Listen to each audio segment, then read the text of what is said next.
Kakaiba pala ang init sa Mexico, no? Mexico, Pampanga.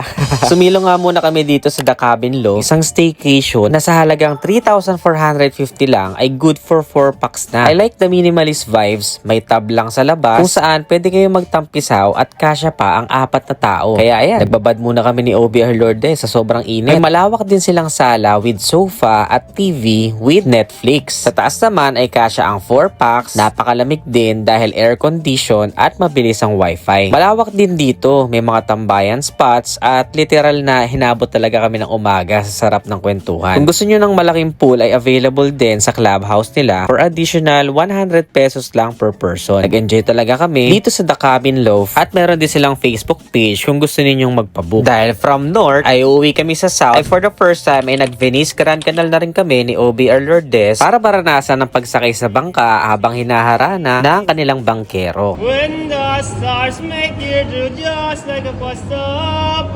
that's amore.